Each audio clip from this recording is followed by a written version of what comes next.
আসসালামু আলাইকুম বন্ধুরা, আমি আজকে আপনাদেরকে দেখাবো 6x6 রুবিক্স কিউবের কীভাবে প্যারিটি সলভ করতে হয়। অর্থাৎ এর আগের ভিডিওটিতে আমি দেখিয়েছিলাম এসপিসগুলো সলভ করতে। প্রথমে কীভাবে 10টি এসপিস সলভ করতে আমি 10টি এসপিস সলভ করে আপনাদেরকে দেখিয়েছি। অবশিষ্ট যে 2টি এসপিস দেখেন, এখানে একটি এসপিস এবং এখানে একটি এসপিস, এই দুটি আনসলভ আছে। এই আনসলভ 2টি এসপিস আমি যখন সলভ করতে যাব তখন পিছনে একটি নষ্ট এসপিস রাখতে হবে। যেহেতু আমার 10টি এসপিস সলভ হয়ে গিয়েছে, সো আমি প্যারিটি সলভ করতে হয় সেটি আমি আপনাদেরকে দেখিয়ে দেব।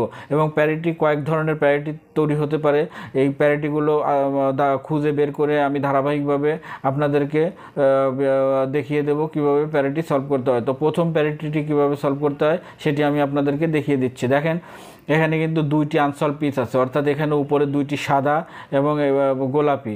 এখানে দেখেন হলুদ এবং গোলাপি এই দুটি উল্টাভাবে আছে এবং উপরেরটা এইভাবে আছে। ঠিক এখানেও তাই, দেখেন 2টি সাদা আছে, 2টি হলুদ আছে, গোলাপি 4টি। অর্থাৎ এইখানে কিন্তু এই সাদা 2টি আসবে এই পাশে এবং এই হলুদ 2টি আসবে এই পাশে। তার মানে একটি আছে। এরকম যদি থাকে তো প্রথমে আমি যেটা করব সেটা হলো এইখানে যে মাঝখানের যে লেয়ারটি থাকবে, অর্থাৎ উপরে যেহেতু 6x6 রুবিক্স কিউব সেহেতু উপরে 1টি 2টি 3টি এবং নিচে 1টি 2টি 3টি, ঠিক মাঝখানের যে লেয়ারটি থাকবে এই লেয়ারটির অর্থাৎ নিচের যে পার্টটি থাকবে, এখানে দেখেন নিচের যে পার্টটি থাকবে এই পার্টটিতে অথবা উপরের যে পার্টটি, অর্থাৎ নিচ থেকে 1 2 3 নাম্বার এবং উপর থেকে 1 2 3 নাম্বার, এই যে লাইনটি থাকবে এই লাইনে একই কালার, অর্থাৎ গোলাপি এবং হলুদ, এখানে গোলাপি এবং হলুদ, সাদা এবং গোলাপি একই কালার নিয়ে আসতে হবে। প্রথমে নিয়ে এসে এভাবে রাখতে হবে। দেখেন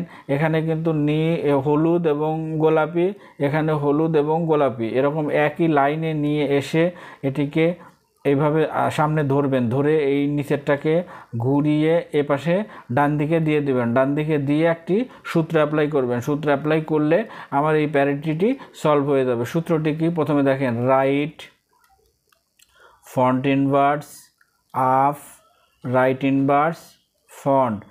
দেখেন এই যে নিচের লেয়ারটি যে আমরা ডান পাশে ঘুরিয়ে দিয়েছিলাম, এখন এটি আমরা আবার বাম পাশে ঘুরিয়ে দিব। দেখেন বাম পাশে ঘুরিয়ে দেওয়াতে আমার কি হলো, এখানে দেখেন এখানে কিন্তু দেখেন 3টি এসপিস সলভ হয়ে গিয়েছে, এখানে কিন্তু 2টি এসপিস সলভ হয়ে গিয়েছে। এরকম পরিস্থিতি যদি তৈরি হয় তো আপনি যেটা করবেন সেটাকে এইভাবে সামনে ধরবেন।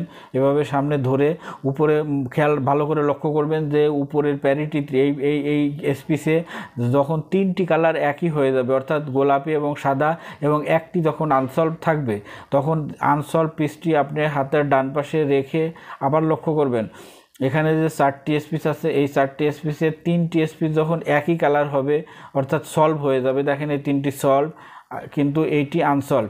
দেখেন এই যে নিচের যে পিসটি আছে এটি কিন্তু যদি আমি এভাবে ঘুরিয়ে দিই তাহলে কিন্তু আমার এই উপরের লেয়ারটি সলভ হয়ে যায়। ঠিক এই রকম অবস্থা যদি তৈরি হয়, অর্থাৎ একটি ডান পাশেরটা আনসলভ থাকবে, বাম পাশে না, ডান পাশেরটা আনসলভ থাকবে, এটিকে ডানে রেখে এই নিচের যে পিসটি এটি এখানে আসবে, এরকম রেখে আপনি একটি সূত্র অ্যাপ্লাই করবেন। সূত্র অ্যাপ্লাই করলে তো সূত্রটিকে ভালো করে লক্ষ্য করবেন। দেখেন, small left inverse up up, আবার স্মল লেফট ইনভার্স, আবার আপ আপ, তারপরে ফ্রন্ট, আবার স্মল লেফট ইনভার্স, আবার ফ্রন্ট, তারপরে right small right up small right inverse, up small এল লেফট, দুইটা। দেখেন আমি এই সূত্র দেওয়াতে আমার কিন্তু এখানে ভালো করে লক্ষ্য করেন, এখানে কিন্তু সলভ হয়নি, অর্থাৎ এই যে গোলাপি যে কালারটি আছে এই কালারটি কিন্তু সলভ হয়নি। কিন্তু একটি জিনিস ভালো করে লক্ষ্য করবেন, এখানে কিন্তু 3টি আনসলভ এসপিস চলে এসেছে, 1টি 2টি 3টি। যখন এরকম পরিস্থিতি তৈরি হবে তখন আপনি কি করবেন যে তখন আপনি একটিকে হাতের পিছনে রেখে দেখেন এরকম পরিস্থিতি যখন তৈরি হবে তখন আমার 3টি স্পিচ যখন আনসলভ থাকবে তখন 2টিকে আমি হাতের সামনে রাখবো, একটিকে পিছনের দিকের উপরের লেয়ারে রাখতে পারবো। উপরের লেয়ারে যখন রাখতে পারবো তখন কিন্তু আমি সূত্র অ্যাপ্লাই করতে পারবো। এখন দেখেন পিছনে একটি নষ্ট স্পিচ রেখেছি, এখানে 2টি গোলাপি এবং সাদা এবং এখানে কিন্তু একটি গোলাপি এবং সাদার একটি পিস লাগবে। দেখেন এখানে কিন্তু একটি গোলাপির পিস লাগবে এবং এই পিসটিকে যদি আমি এভাবে এখানে ঘুরিয়ে দিই, দেখেন এটি কিন্তু এখানে বসে যাবে। দেখেন সাদা এবং গোলাপি এটি আমাকে এখানে নিয়ে আসতে হবে। দেখেন এটি কিন্তু যেহেতু নিচে আছে এটা লাগবে উপরে, অর্থাৎ এই লেয়ার থেকে এই লেয়ারে নিয়ে আসতে হবে। সূত্র দিতে হবে লেফট ইনভার্স আপ ব্যাক 2টা লেফট। দেখেন এই লেয়ারটিকে আমি উপরে নিয়ে গেলাম এবং একটি পিছনে নষ্ট স্পিচ রাখতে হবে। এই পিসটি নষ্ট স্পিচ ওখানে রেখে দিলাম। এটিকে এখন সূত্র দিব। দেখেন ডান দিকে এক ঘর ঘুরিয়ে দিব। আমার এখানে কিন্তু গোলাপি এবং সাদার পিসটি সলভ হয়ে গিয়েছে। এখন সূত্র দেব রাইট ইনভার্স এবং এই লেয়ারটি আমি ডাইনে এক ঘর ঘুরিয়েছিলাম, এখন এটিকে আমি বামে এক ঘর ঘুরিয়ে দিব। তাহলে আমার কিন্তু সাদা এবং সবুজের পিসটি সলভ হয়ে গিয়েছে। এবং লক্ষ্য করবেন যে আমার এখানে মাত্র একটি আনসলভ পিস থাকবে। এখানে কিন্তু একটি আনসলভ পিস আছে। এই একটি আনসলভ পিস এখানে রেখে আমি এখন একটি সূত্র দিব। ভালো করে লক্ষ্য করবেন, যদি আপনার একই কালার অর্থাৎ হলুদ এবং গোলাপি একই কালার একই পাশে থাকে, মাঝখানে 2টি সলভ থাকে এবং উপরের ডান পাশে অর্থাৎ ডানে এবং বামে 2টি আনসলভ পিস থাকে, তাহলে আপনি সূত্র অ্যাপ্লাই করলে আপনার স্পিচটি সলভ হয়ে যাবে। আপনি একটি সূত্র অ্যাপ্লাই করবেন। সূত্রটা কি ভালো করে খেয়াল করবেন।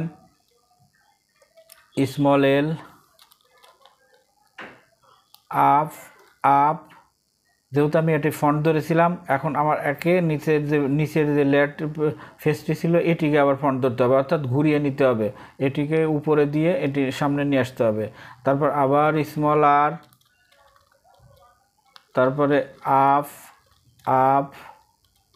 আবার স্মল আর, তো up small r inverse up inverse small L up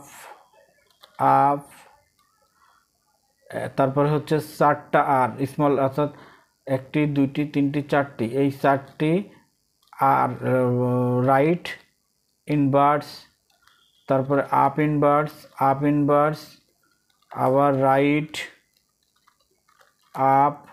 up right inverse up inverse right inverse. ভালো করে লক্ষ্য করুন, এখানে আমার যে হলুদ এবং গোলাপির যে কালার স্পিচটি ছিল এটি কিন্তু সম্পূর্ণ সলভ হয়ে গিয়েছে। ভালো করে লক্ষ্য করবেন, হলুদ এবং গোলাপির যে স্পিচটি ছিল এটি কিন্তু সম্পূর্ণ সলভ হয়ে গিয়েছে। অর্থাৎ আমার দেখেন 1টি 2টি 3টি 4টি 5টি 6টি 7টি 8টি 9টি 10টি 11টি 12টি, অর্থাৎ আমার সম্পূর্ণ 12টি স্পিচ সলভ হয়ে গিয়েছে। ধন্যবাদ সবাইকে।